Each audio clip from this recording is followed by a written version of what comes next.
30 लाख बंगालियों को मारा गया, 2 लाख खवातीन की बेहुरमती की गई। जिरबान के पास ये ऑप्शन था ना कि वज़ीर आज़म पाकिस्तान बने। उसने बंगाली में जवाब दिया, हमरा जीतबो। हम 4 सर्विसेज के लोग थे, उसमें बंगाली ऑफिसर्स भी थे, उन सबको आधी तनख्वाह कर दी गई। शेख मुजीबुर को तो अरेस्ट कर लिया गया था। ये पहली मेजर गलती थी जो कि ट्रिगर साबित हुआ। तीसरी बड़ी गलती क्या थी? तो कमाल है, वही है। अस्सलाम वालेकुम दोस्तों, इम्तियाज़ गुल यूट्यूब के साथ आपकी खिदमत में हाजिर हैं। आज हमारा मौजू है साबका मशरकी पाकिस्तान, सुकूत ढाका 16 दिसंबर 1971 किन हालात में हुआ, उससे पहले क्या हुआ। 25-26 मार्च को एक ऑपरेशन सर्च लाइट शुरू हुआ था। उन हालात के रिएक्शन में जो अवामी लीग ने पैदा किए थे शेख मुजीबुर रहमान की क़यादत में, मुक्ति बहानी उस वक्त एक मिलिटेंट ग्रुप था, एक एक्सटेंशन थी अवामी लीग की। पाकिस्तान पे फिर जो इल्ज़ामात लगे पाकिस्तान की फ़ौज पे कि किस तरह उसने ज़्यादतियाँ की, ये अब उसको चूँकि अक्सर बंगाली जंग आज़ादी कहते हैं जो उन्होंने जीती, और साथ में उन्होंने एक ऐसा बयानिया तश्कील दिया भारत की मदद से कि जिसमें तमाम तर इल्ज़ाम पाकिस्तान पे आया। पाकिस्तान को ज़्यादतियों का मुर्तकिब करार दिया गया कि 30 लाख बंगालियों को मारा गया, 2 लाख खवातीन की बेहुरमती की गई। सिविल मिलिट्री उस वक्त फ़ौजी हुक्मरानी थी। उन्होंने तमाम बंगालियों को, तकरीबन तमाम बंगालियों को एक ही लाठी के साथ हाँकना शुरू कर दिया। एम आलम एक बहुत मशहूर पायलट थे, मिसाल के तौर पे उनको डीमोबिलाइज़ कर दिया, यानी उनको तैयारा ग्राउंड कर दिया गया इस शक में कि कहीं ये दूसरी तरफ ना चले जाएं। इस तरह और बहुत सारे अफसरान थे, उनको डीमोबिलाइज़ किया गया, फ़ौज में भी और सिविलियन ब्यूरोक्रेसी में भी। आज हम आपकी मुलाकात एक ऐसे साहब से करवाएंगे जिन्होंने ये बहुत सारा अपनी आंखों के सामने देखा। सैयद अनवर महमूद साहब हैं और वस्त नवंबर 1971 में वो एक नौजवान ऑफिसर के तौर पे ढाका से इस्लामाबाद पहुँचे CSS करने के बाद यहाँ सर्विस ज्वाइन करने के लिए। उनके साथ कुछ बंगाली अफसरान भी थे। अब बड़ी खुशी है, शुक्रिया कि आपने वक्त दिया।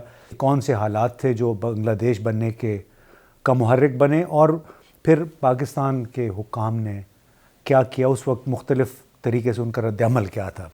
देखिए, मेरे ख़्याल से जो पहली गलती हुई उस वक्त की हुकूमत पाकिस्तान से वो ये थी, पहला काम ये किया कि ढाका में वहाँ पर जितने गैर मुल्की सहाफ़ी थे, नशरियाती इदारे थे, BBC वग़ैरह, और उन तमाम सहाफ़ियों को उन्होंने डिपोर्ट कर दिया पाकिस्तान से, उस वक्त के इस पाकिस्तान से।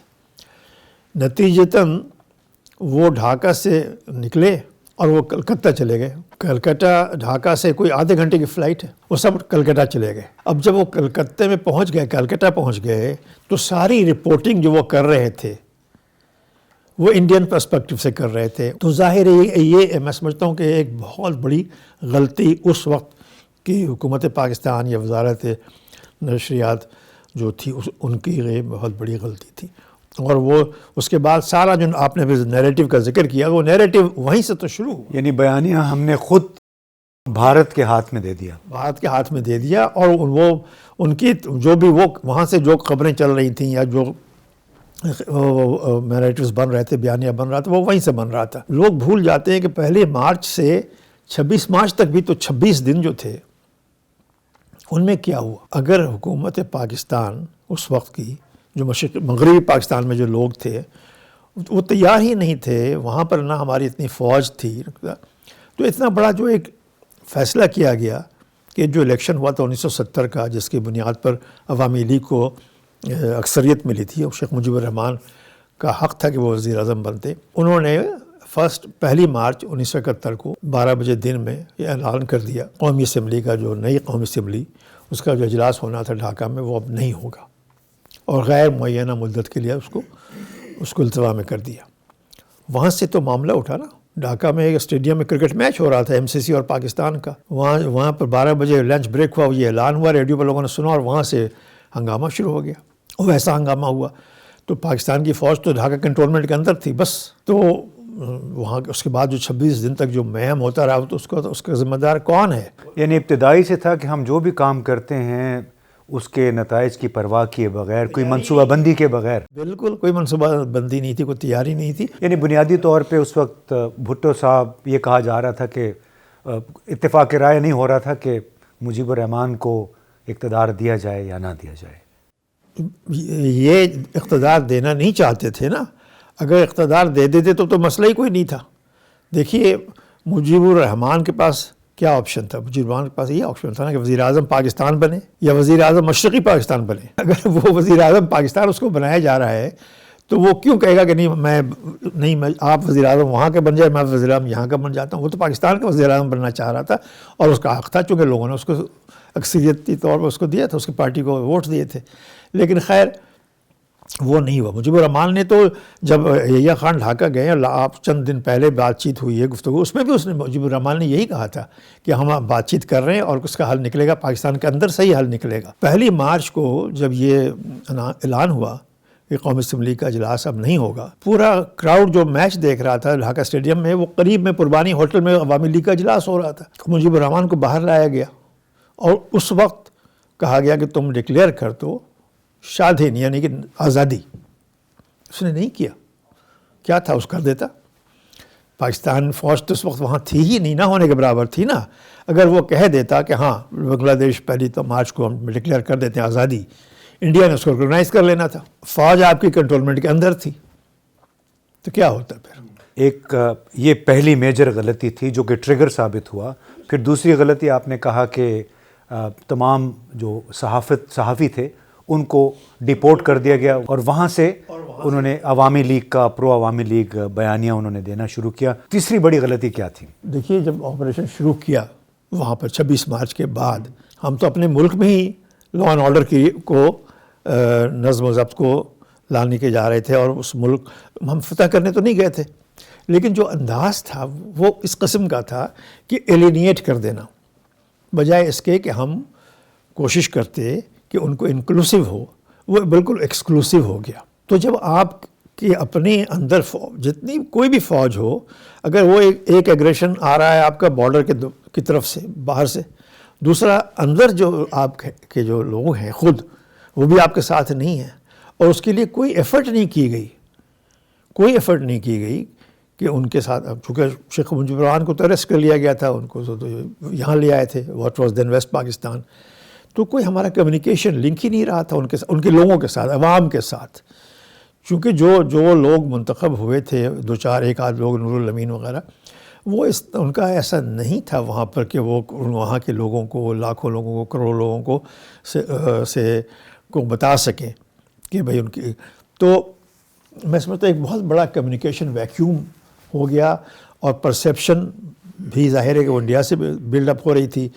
وہ ایک ایڈورسریل ریلیشن شپ ڈے 1 سے شروع ہو. یعنی بنیادی طور پہ ہم پاکستان کی فوج تھی وہ ایک قابض جارح فوج کے طور پہ دیکھی گئی، جس کی وجہ سے عوام کے ساتھ اس کا رابطہ نہیں رہا. چونکہ وہاں پر جو بھی قیادت تھی اس وقت کی، وہاں فوجی قیادت، شاید ان کے لیے ممکن بھی نہیں تھا، کیونکہ وہ یہاں سے گئے تھے تو وہ وہاں کے لوگوں کو، لوکل لوگوں کو موبیلائز کرنا، ان کے ساتھ ریلیٹ کرنا، ان کے ساتھ بات چیت کرنا، ان کو حوصلہ دینا، ان کو بتانا کہ نہیں ہم آپ ہی میں سے ہیں اور آپ ہم میں سے ہیں. اچھا، یہ وہی تھا جو کہ دیکھیں نا کتنے عرصے کے بعد پھر سابقہ فاٹا میں ہوا، کہ وہاں پہ سن 2001-2 کے بعد ہم نے زیادہ تر پنجاب سے فوج کو بھیج دیا جو اس کلچر کے لیے بالکل ایلین تھے. یعنی اس کلچر سے ان کا کوئی بہت زیادہ فیملیرائزیشن نہیں تھی.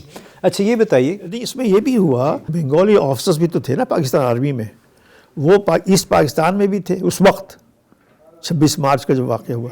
اب جب یہ سارا ڈباکل ہو گیا، یعنی ہم سقوط ڈھاکہ بھی ہو گیا، پھر آپ کے ساتھ بہت سارے بنگالی آفیسرز بھی تھے. آپ وہ کچھ اس حوالے سے کچھ پہلے بھی بتا رہے تھے کہ ان کے ساتھ کیا کیا زیادتیاں ہوئیں، ان کو چونکہ کلب کیا گیا بنگلہ دیش کے ساتھ. دو طرح کے. ایک تو کچھ وہ آفیسرز تھے، بنگالی آفیسر جو پاکستان آرمی کے ساتھ سرو کر رہے تھے اس وقت 1971 میں، اور جب 26 مارچ کا کریک ڈاؤن ہوا تو اس میں بہت سارے، چونکہ پتہ نہیں تھا کمیونیکیشنز کا، وہ نہیں تھا، بریک ڈاؤن تھا. بہت سارے آفیسرز جو ایکچولی پرو پاکستان تھے، وہ حالات ایسے ہوئے کہ وہ پش بیک اور وہ انڈیا چلے گئے. اچھا. اس میں میں خود جانتا ہوں، میرا روم میٹ تھا ڈھاکہ یونیورسٹی میں، میرا روم میٹ تھا، وہ بالکل 100% پرو پاکستانی. وہ جسور میں जसोर में उसकी था वो, वहाँ पर जब 26 मार्च का हुआ वहाँ से वो पुश चला गया इंडिया। लेकिन जब पाकिस्तान बना और बहुत अरसे बाद फिर जब मेरी उससे मुलाकात हुई बांग्लादेश में मैं गया, तो वो उसने आर्मी छोड़ दी थी, एज ए मेजर रिटायर हो गया था। वो मुझे ले गया ड्राइव पे, ढाका के बाहर हम गए, एक जगह थी सवार कहलाती है, वो वहाँ की मिठाई वगैरह बड़ी मशहूर है, वहाँ मुझे ले गए, चलो वहाँ तो मिठाई खिलाते हैं। वहाँ मैंने देखा कि सड़क के दोनों तरफ आर्मी की एक्सरसाइज हो रही थी, बांग्लादेश आर्मी की। मैंने उससे पूछा कि, मैं नाम नहीं बताना चाहता हूँ ताकि वो, मैंने उससे पूछा कि तुम ये बताओ कि जब भी कोई फ़ौज एक्सरसाइज करती है तो कोई एनिमी परसेप्शन होता है ना। मैंने कहा पाकिस्तान की फ़ौज जब करती है एक्सरसाइज तो एनिमी परसेप्शन इंडिया है, तो तुम क्या करते हो एक्सरसाइज? उसने कमाल है, वही है। मैंने कहा वही कौन? तो वही इंडिया है। तो उनके लिए भी दुश्मन इंडिया था? उनके दुश्मन इंडिया था।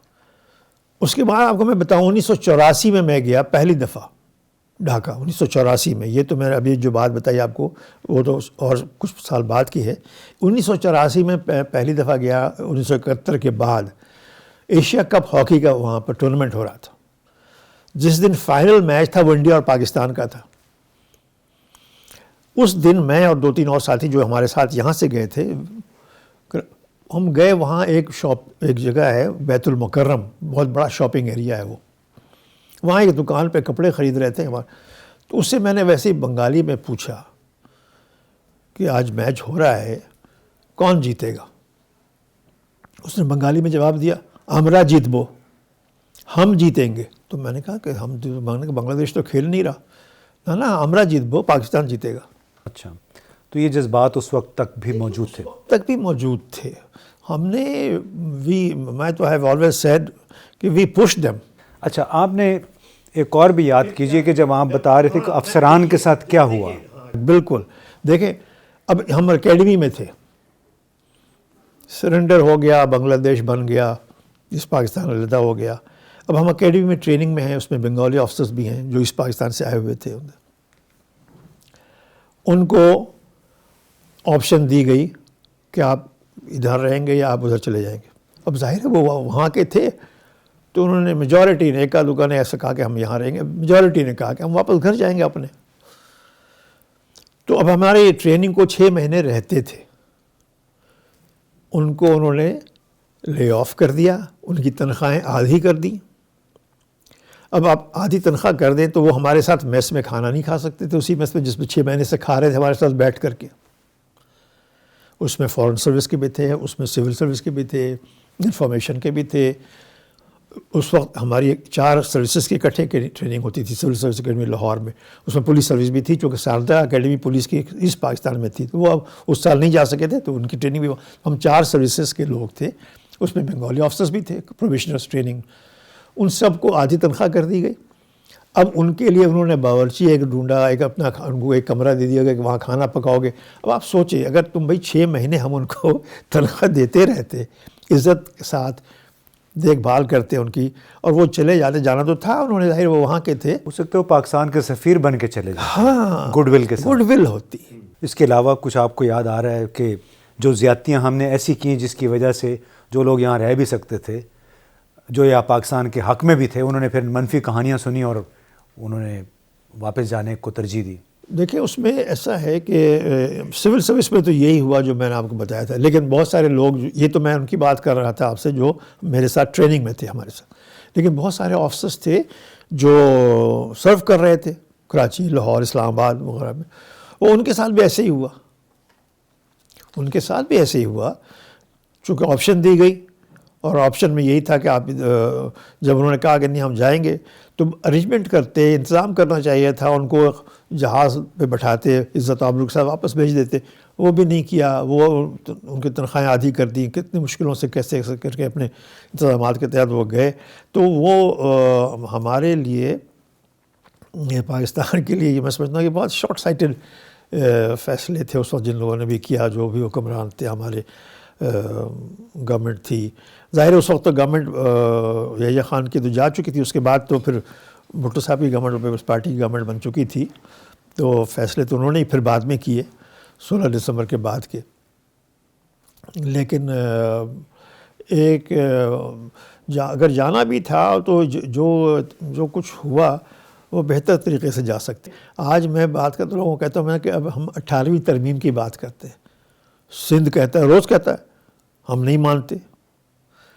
دیکھیے نا، نیشنل فائنانس کمیشن ایوارڈ کے بعد کیا صورتحال ہے. پاکستان کا جو ریونیو ہے فیڈرل گورنمنٹ کا، وہ آپ بہتر جانتے ہیں مجھ سے کہ وہ جو ریونیو ہے پہلے وہ پروونسز کو چلا جائے گا، اس میں سے جو بچے گا پھر وہ اس سے فیڈرل گورنمنٹ، فوج، سول ایڈمنسٹریشن یہ چلے گی، قرضے دیے واپس کیے جائیں گے. تو کیا ہے یہ؟ اگر ہم نے جو 6 پوائنٹ پروگرام تھا مجیب الرحمان کا، وہ کیا تھا؟ فار آل پریکٹیکل پرپزز میرا یہ بلیف ہے کہ 18ویں ترمیم کے بعد we are more of a confederation than a federation. جی بلا شبہ اس میں دوستو آپ نے انور محمود صاحب کی باتیں سنی. لب لباب یہ ہے کہ ابتدا ہی سے پاکستان میں مینجمنٹ جو ہے، چاہے وہ مالی امور کی ہے چاہے سیاسی امور کی ہے، بڑی کوتا اندیشانہ انداز میں ہوتی رہی ہے. طویل المیعاد نقطہ نظر اور منصوبہ بندی نہیں کی گئی ہے، جس کی وجہ سے غلطی پہ غلطی ہوتی چلی جاتی ہے. اور ایسے لوگ، ایسے گروہ جو پاکستان کے ساتھ رہ سکتے ہیں، جن کو پاکستان کا سفیر بنا کے ہم عزت کے ساتھ رخصت کر سکتے تھے، ان کو بھی ہم نے دشمن بنا دیا. اب امید یہ کی جانی چاہیے کہ کسی طریقے سے ہماری سیاسی فوجی قیادت مل ملا کے انکلوسو طریقہ کار، یعنی صلاح مشورہ کرے. جس طرح شیخ مجیب الرحمان کے ساتھ صلاح مشورے کی بجائے ان کو گرفتار کر کے یہاں پہ اسلام آباد میں لا کے ڈمپ کر دیا گیا، اور اس کے بعد وہ جو جذبات تھے برانگیختہ ہوئے اگلے 9 مہینے تک جس طرح آپریشن چلا. اس میں ظاہر ہے جو بیانیہ ہے بنگلہ دیش کے لوگوں کا، جس کو وہ جنگ آزادی کہتے ہیں کہ جی 30 لاکھ بنگالی مارے گئے یا 2 لاکھ عورتوں کی بے حرمتی ہوئی، وہ بہت زیادہ مبالغہ آمیزی ہے اس میں. اس لیے کہ 90 ہزار جو ہمارے قیدی بنے تھے، اس میں سے 34 ہزار کے قریب ایکٹیو فوجی تھے، اور فوجی بھی پورے بنگلہ دیش میں سرحدوں پہ بھی پھیلے ہوئے تھے، کنٹونمنٹ ڈھاکہ میں بھی تھے. تو اگر مان لیا جائے کہ 30 لاکھ لوگوں کو مارا گیا، تو اس کا مطلب ہے کہ ہر روز آپریشن سرچ لائٹ یعنی 26 مارچ سے 16 دسمبر تک 11,500 لوگوں کو مارا گیا. لیکن جو کلیمز آئے تھے ان لوگوں کے جن کو فوج نے مارا، جن کو پھر کمپنسیشن دی گئی، وہ ٹوٹل 38,000 تھے. اور جب بنگلہ دیش کی حکومت نے یہ بھی کہا کہ وہ خواتین سامنے آئیں جن کی بے حرمتی ہوئی، ان کو ہم 3,000 ٹکا دیں گے، اس میں 2 یا 3,000 خواتین سامنے آئی تھیں بمشکل. آئیڈیا آپ کو ہوا ہوگا کہ بلا شبہ مبالغہ آمیزی پہ مشتمل ہے بنگلہ دیش کی جنگ آزادی سے متعلق بیانیہ، لیکن جو ہم سے غلطیاں ہوئیں ہماری اس وقت کی قیادت سے، اس کا اعتراف بھی ہمیں ضرور کرنا چاہیے. وہ اعتراف مستقبل کے لیے مددگار ثابت ہو سکتا ہے.